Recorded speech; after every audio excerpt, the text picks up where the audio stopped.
If Airbnb isn't passive, then how do busy people actually make it work? Who runs your place while you're at work, when you're busy with family, or just away for the weekend? If you asked me like 2 years ago, I would have given you a generic answer. Systemize, automate. But from talking with other investors and also from my own experience, I realized it's not that simple. The answer is not one size fits all. How you run your Airbnb and how it fits into your life depends on your goals, your tolerance for risk, and honestly, your personality. Atia runs a single condo in Canada. Andrew, who you met last time, manages a remote A-frame in Flagstaff, and he's preparing to add a second listing when he moves out of his primary home. Aubrey and Kyle run the biggest operation, a large portfolio of luxury rentals in the Ozarks, some of their own and some they manage for others. So we've got three very different setups. One property local, one remote cabin, and a quickly scaling portfolio. With that context, let's take a look at how each of them are approaching that tension between personal effort versus systems, and that broader trade-off of lifestyle freedom versus scaling in guest communications, cleaning, property operations, visits, and just the overall philosophy. Let's start with guest communication and screening. This is where involvement really shows. Are you the face of your business? Or do you step back and let the software or other automations or just other people lead? I guess when it's your own property, you pay more attention to whether it's being damaged or if they're leaving and, like they were clean. I had one guest come in and they totally wrecked the place. The entire hallway just smelled terrible. The chandelier was broken. It was a disaster. And I had someone checking in at 3. And imagine this was didn't check out on time. It was a nightmare. We were trying to get the smell out. We tried everything. We couldn't. It was so bad. She seemed like such a lovely girl just coming for a wedding. And he said, that's a fake profile. So I upped the price so that it covers for what Airbnb's insurance doesn't cover. But I still try to mitigate the risks as much as I can with all the screening that I do. I don't do one night stays anymore. I pay attention to who's booking, how many people and stuff. Atia personally approves every guest. And because she is the owner, she feels like she could give this more care than a manager or some outsourced person could. And when there is damage, ultimately she is the one that's dealing with the guest and handling it with Airbnb. Yeah, Aubrey's the face of the team. She's the nice one that talks to all the renters. I would say the in-season is going to be way different than off-season. I know that Fridays at 4 p.m. and Sundays at 10 a.m. I'm going to be on my phone. Most of Sunday, I'm on my phone. And Fridays, it's kind of hectic because we have a lot of turns. We have high volume property. So 12 checkouts at 10, and then we have 14 check-ins at 4. I was on the call with a guest while I was in labor, and I was like, hey, I'm really sorry. My father-in-law is going to finish this conversation with you because this is starting to really hurt. That was the one time she handed it off to her father-in-law, who normally handles more of the back end in accounting and bookkeeping. Aubrey is the guest-facing voice, which is why they're now exploring software tools that can take a little bit of that load off of Aubrey. we made the first step there with, if you heard of IKEA, the software to help manage a lot of guest communication. And so that will allow us to not have her personal cell phone maybe on our booklets and things, to have all of us have access to just a text communication thread with the guest. So that way, if one of us sees something, maybe we can respond quicker than waiting for Aubrey. But that was huge for me because my biggest thing was if I want to take a nap or if I can't, I always have to have my phone on me. And so having this text line, if one of the guys sees a message and I can't get to it, they can see my entire correspondence before that, no matter what platform. That's step one. So we'll see how much burden that takes off her shoulders. I mainly use the Airbnb app for communications.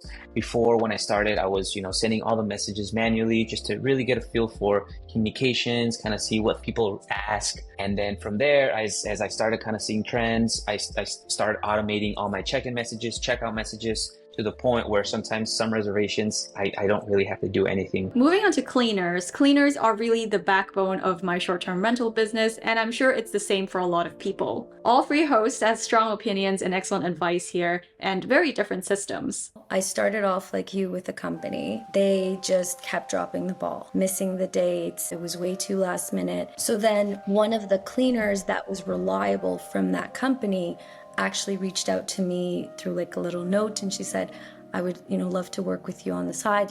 I know you're frustrated with them. So I started working with her, and then it just happened really randomly that I met someone in our condo building that was doing some of the cleaning work for other units that were renting out short-term rentals. And he said, well, I have a cleaning company and we do this for a lot of the units. And so I gave him a couple cleans, and he's got a few cleaners, and they were really good, really reliable. No matter what, they would show up and the work was good. Like it obviously wasn't perfect from the get-go. It took some time to really get them to understand exactly what I'm looking for.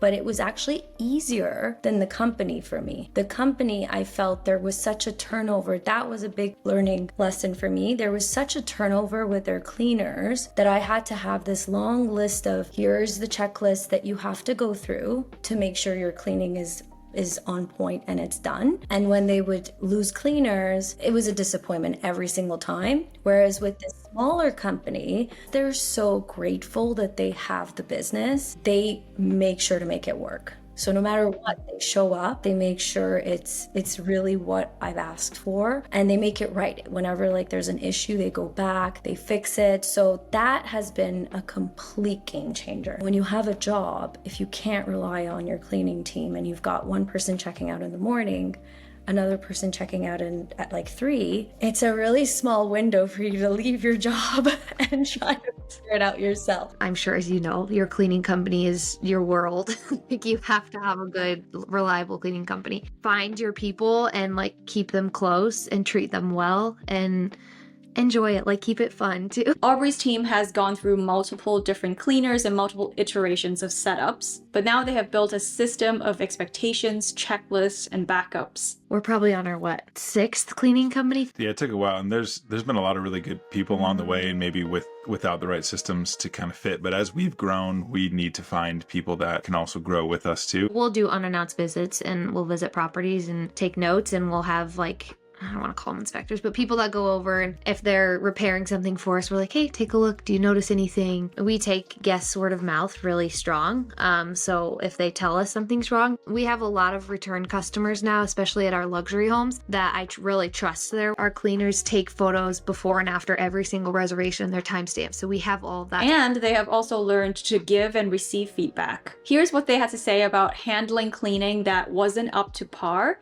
And personally, that's something that I have really struggled to do with the beginning. It's more of like the pros and cons of, hey, this looked really good. I loved the touch of how you folded this blanket to be styled XYZ. Some notes to like work on, XYZ. You just kind of put both front end and back end. You asked what are good questions to ask cleaners is like, how do you respond to feedback? Like, are you open to it? Are you hesitant with it? They're always going to say like, well, guests will always lie, blah, blah, blah. But it's like, no, if we're giving you feedback as the owners, it shouldn't matter where it's coming from. Like, we should be your priority first. And I think setting clear expectations, like we walk through the property with them and take pictures and say, here's what every room should look like. So when the cleaners are done, they'll also take the same pictures, and so they can compare them. And we get those reports every invoice, so we can see, here's the picture that we wanted, and here's what it looks like. And it's easy then just to smaller things, send it to the manager and say, hey, what's going on here. And there's things that I've missed or things that I maybe haven't. I'm like, hey, I don't know if I like presented this to you clear enough, but this is really important to me. So sorry if it got lost in the conversation of everything else. But can we really focus on making sure that there are 2 makeup wipes, 2 things like that? I kind of just take the fault of like, hey, I don't know if I explained this clear enough, and then usually by that time I'll have it in writing. So then I know if it happens again, it's like, hey, I know I mentioned this to you before. This really needs to change, or we're going to have to find a new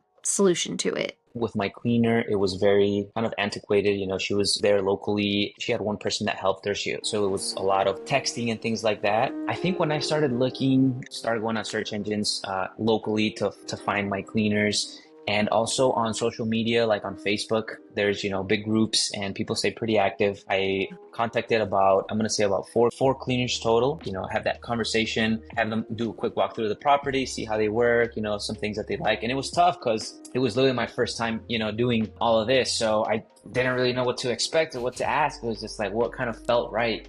Was able to help me pinpoint someone and then, go from there. And it ended up being a really good person. Andrew's setup is not high tech, but it works for him. He trusts his cleaners and keeps things simple. And honestly, sometimes that is the best route to go. One key component of the operations is the bookkeeping, accounting, and finances. And you guys know I've been using Baselane for a while now. I'm really excited that they are just launching their new feature, Baselane Smart, which fits perfectly with today's theme of automation and systemizing and delegation. It's a paid feature at only $20 a month that adds AI-powered auto-tagging of transactions, automatic receipt matching, smart expense rules, and automatic transfers for minimum balances.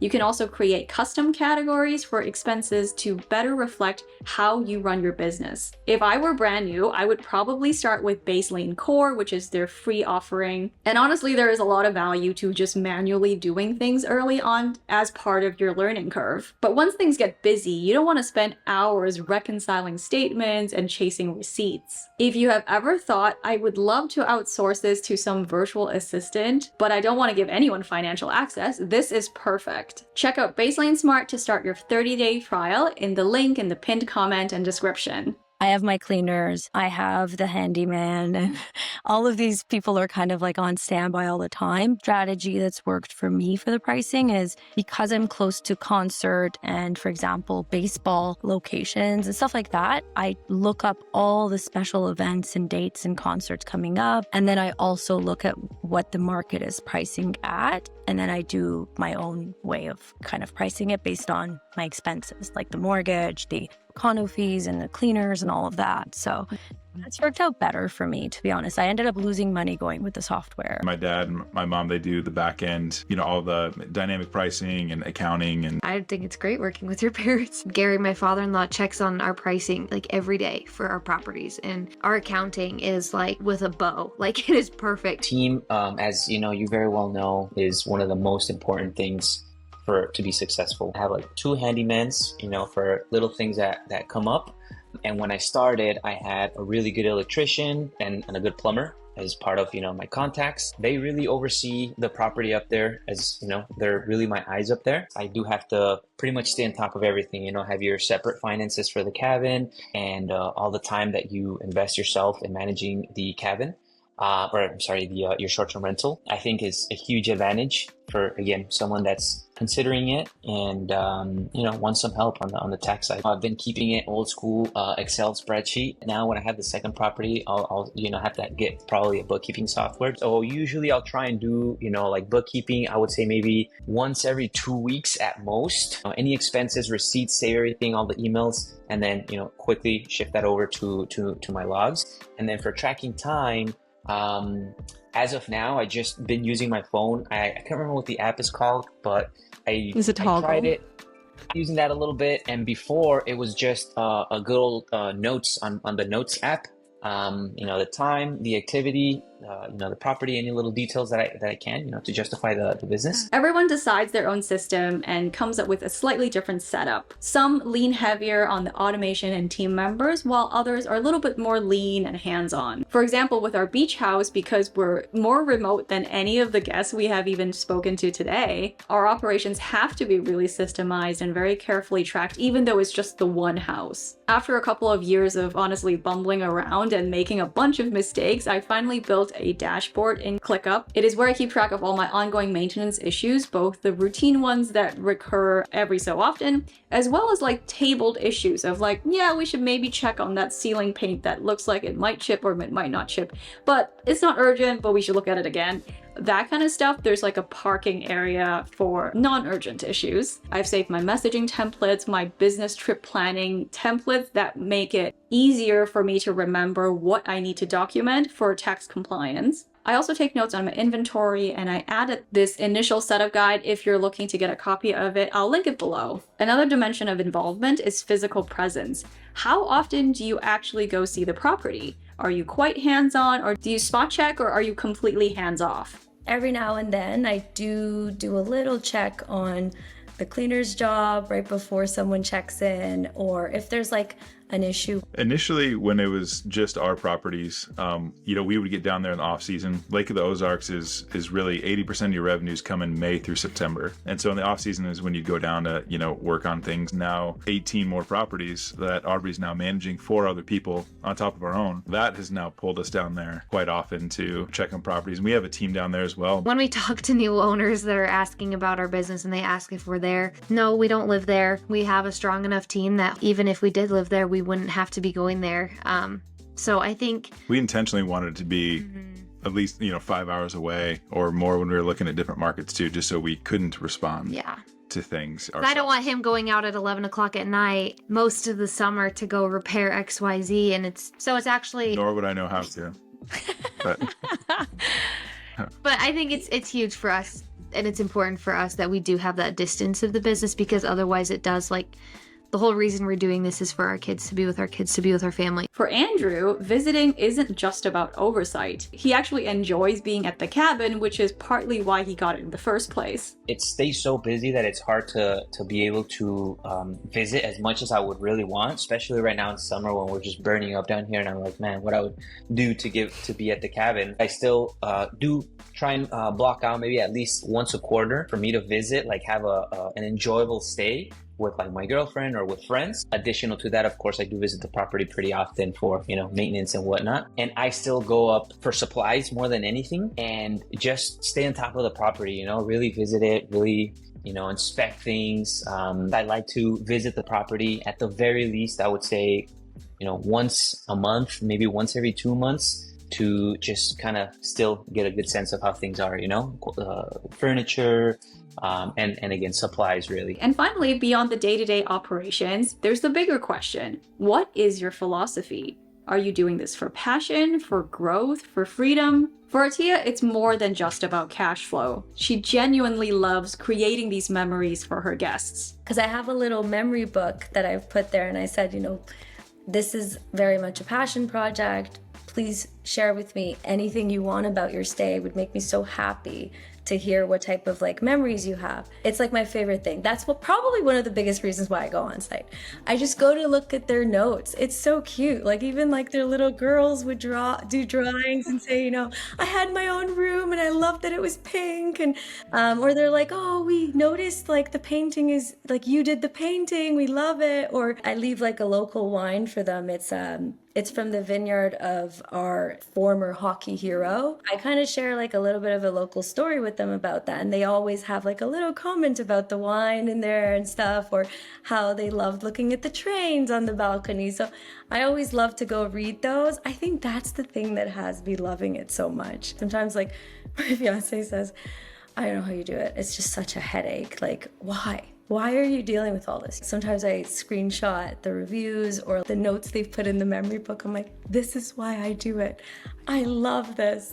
Just hearing about their experiences. And it just kind of, I guess, confirms for me that the unit is special in where it's located. And this is the best way of sharing it with more people. It's a lot in season, but it's also that pro and con of I get the freedom to still be with my kids. I'm home, I get to play with them, and on those weekends he is home so he can play with the kids and he gets more alone time with them, and I'll sneak away and go work for a few hours for marketing or design things. For Aubrey and Kyle, even though some of this scaling is serendipitous, it's just people who happen to recommend them and slowly the portfolio grew, it is still at that point an intentional choice to choose to keep growing and scaling. This isn't something we really saw happening, and it happened quick. It is fun and I love it, and I love my guests, and I don't trust other people to take care of my guests. I need to do better about setting more boundaries, I think, too. I gotta learn that. What's your goal? What's your vision for your family? What's your vision for this? Is it to pour all your time to be the biggest? For us, this is what works. The rapid growth at the moment means a little bit more personal load until the systems can fully catch up. That's why they're actually trying to deploy tools and software that can free Aubrey up from being on call essentially every weekend. Short-term rental is very hands-on, as you might know.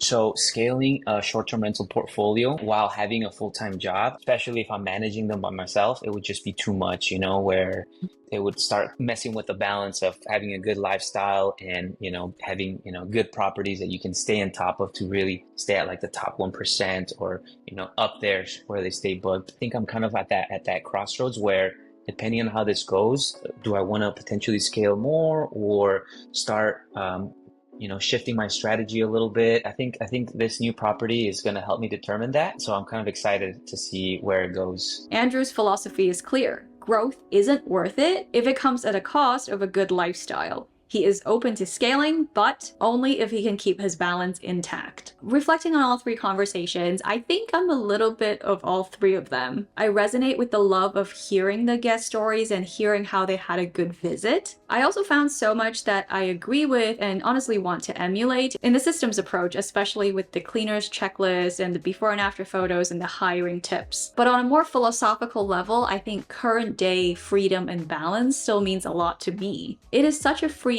thought to not be tied down to a job, a guest, an algorithm, a rental, or a business, or honestly anything other than my family. And that is a conscious choice because that is what matters to me the most. But it's all subjective, isn't it? I'm really curious what you think.